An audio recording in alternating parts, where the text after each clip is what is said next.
Welcome to, well, this is like our SEO time machine. We're going back to 2018 with Hobo UK SEO, A Beginner's Guide by Sean Anderson. Okay. And this guide is amazing. It's going to be like our treasure map I like it. to see what SEO looked like back then. Yeah. And how some of those strategies, believe it or not, have stood the test of time. It's so fascinating to see what has changed Oh, absolutely. and what has stayed crucial in the world of SEO. Absolutely, 2018. 2018 feels like ancient history, It does. but also like yesterday in the digital world. Yeah. And as we go through this, I want you to think about this. What were some of the biggest SEO challenges back in 2018?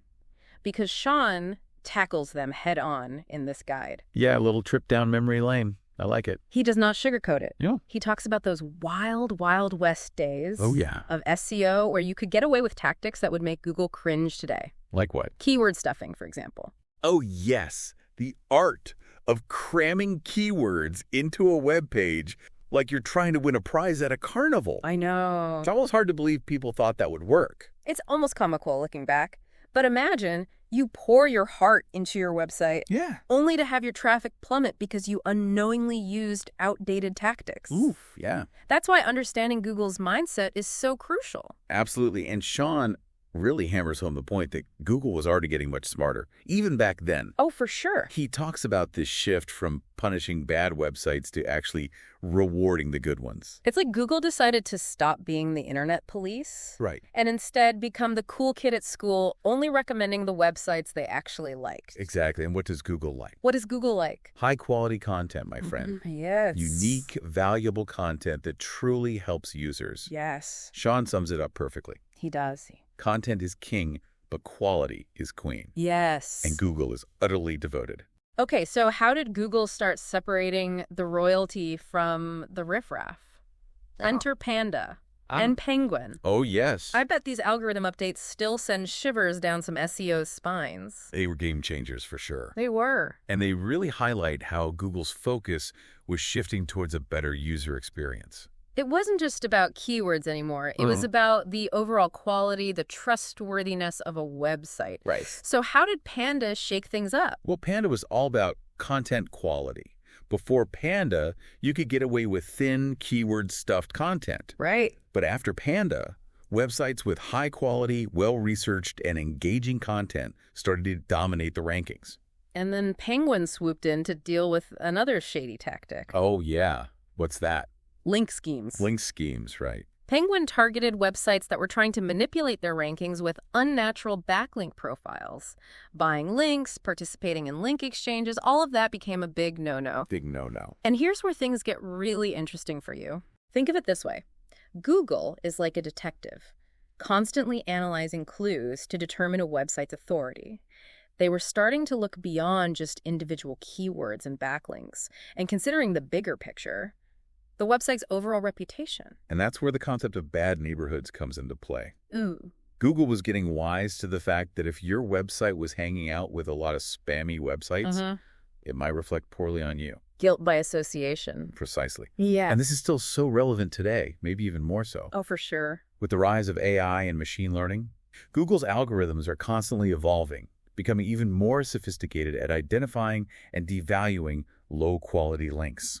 Sean really emphasizes building a natural backlink profile, earning those links organically because your content is so valuable that other websites want to link to you. And that, my friend, requires a different approach. Yes, it does. It's about creating content that's not just good, but remarkable. Content that solves problems, answers questions, and sparks conversation. Content that begs to be shared and linked to.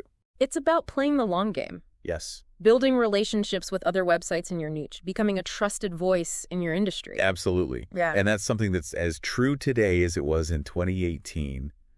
You know, it's like building a house. Oh, yeah. You can't just slap together some walls and call it a day. Right. You need a strong foundation. Yes. And in the world of SEO, that foundation is high-quality, link-worthy content. And speaking of foundations, Sean dives into something that can really trip people up. What's that? Duplicate content. Oh, yeah. Duplicate content. It sounds scarier than it is. Yeah, it caused a lot of anxiety back then. It did. It did. Yeah. But Sean reassures us that it's not this instant death sentence. Okay. For your website, it's more like having a messy room. Okay. It's not the end of the world. Right. But it's not doing you any favors either. Right. It creates confusion for Google, like trying to read a book with multiple copies of the same page scattered throughout. Perfect analogy. And he gives some really practical advice for dealing with it too. Sean suggests we think of it as a spring cleaning for our website. I like it. Identify the best, most comprehensive versions of your content and consolidate around those. Okay. And this is where those often overlooked internal links come in. Yeah. Remember, we're talking about the links within your own website. Yes. The connectors that weave everything together. Exactly. And Sean points out how Google uses those links almost like a map to understand your site structure. It's fascinating. So how can you use this to your advantage? He talks about something called first link priority, Okay. which sounds like it could be a band name, It does. but it's actually a fascinating concept. Basically, the first link on a page pointing to another page on your site might carry more weight than subsequent links to that same page. Interesting. So it highlights how strategic internal linking is about more than just connecting pages. Right. It's about guiding Google Yes. and your users to the most important content on your site. It's all connected. And this is where it all ties back to those SEO challenges we were talking about earlier. Remember how Google was shifting towards a more mobile-first approach? Yeah. Well, Sean called it Mobilegeddon back then. He wasn't wrong. And he wasn't wrong. Websites that weren't optimized for mobile devices were hit hard. Hard. He really emphasizes the importance of having a responsive website that adapts to any screen size. And think about it, 2018 was practically a decade ago in internet years. I know. Imagine how much more important mobile optimization is today. Absolutely. It's not just about ranking well anymore. It's about providing a seamless and enjoyable experience for your users, no matter what device they're on. It's all connected. Now, let's talk about something else that's crucial for user experience and something Sean dives deep into, on-page SEO. The nuts and bolts of optimizing individual web pages. He goes beyond just saying use keywords and really digs into the why behind it. Yeah. He wants us to understand user intent. Okay. What is the person searching for really looking for? He breaks down keywords into those broad head terms and those more specific long tail keywords. Yeah.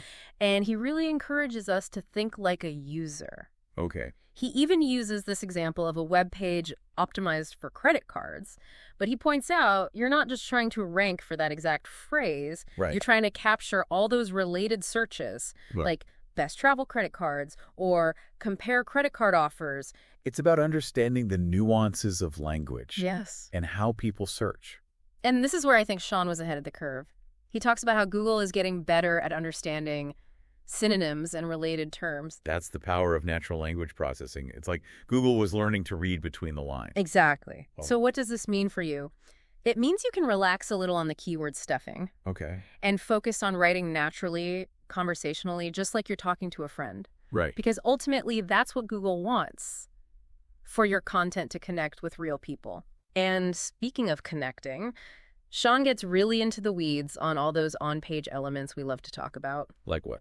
Title tags, meta descriptions. Yes. All those little details that add up. And these haven't gone out of style. No, they haven't. It's just that their purpose is shifting more and more toward creating a positive user experience. He encourages us to write compelling title tags that accurately represent the page's content, Yes. meta descriptions that entice those clicks from the search results, and then there are the headers to think about too. Exactly. It's about creating a hierarchy of information, making your content easily digestible for both users Right. and search engines. Sean also stresses the importance of those often overlooked details like alt text for images, which not only helps visually impaired users, Right. and also gives Google a better understanding of your images. Yes. It all comes back to accessibility and providing a truly inclusive experience for everyone who visits your site. He even mentioned something I wouldn't have even considered back then. Google's starting to pay attention to spelling and grammar. Details. Yeah. Details. It shows that Google was getting serious about assessing the overall quality and credibility of a website. Oh, for sure. Now get this. Sean goes on a deep dive into URLs. Okay. And let me tell you, the man loves a good URL. A well-structured URL is like a clearly marked road sign. It makes it easy for both users and search engines to understand where they are and what to expect. Exactly. He's all about keeping them short, Yes. descriptive, Yes. user-friendly. Absolutely. No more of those long, messy URLs with random characters. And don't even think about using underscores as separate words. Hyphens are your new best friend. You know, it's these little details that can really trip people up, so it's great to have them spelled out so clearly. Another thing he's a big proponent of, XML sitemaps. Yes. It's like giving Google a roadmap of your website. It's like rolling out the red carpet for Googlebot, Yes. making it as easy as possible for them to crawl and index all of your pages. Sean really stressed the importance of being proactive, too. It's not enough to just build a website and hope for the best. Right. He talks about using Google Search Console Yes. to monitor your website's performance, tracking rankings, Yeah. analyzing crawl errors, Right. identifying any issues that could be holding you back. Knowledge is power. Yeah. The more you understand about how your website is performing, the better equipped you are to make improvements. And speaking of improvements, he also gets into some of the shadier tactics that people were using even back then. Oh, like what? Things like sneaky redirects, Okay. tricking users into going to a different URL than the one they clicked on. That's playing with fire. And Google has only gotten better at sniffing those out. Transparency and authenticity are key. He's not a fan of boilerplate content either. What's that? Those chunks of text copied and pasted across multiple pages. Oh, yeah. Google loves unique and original content. Absolutely. Each page on your website should offer something valuable, Yeah. and unique to your audience. Now, remember how we talked about those mobile-first updates? Yes. Sean also ties page speed into that whole user experience equation. Right. It's not just about how quickly a page loads for users. It's also about how efficiently Google can crawl and index your site.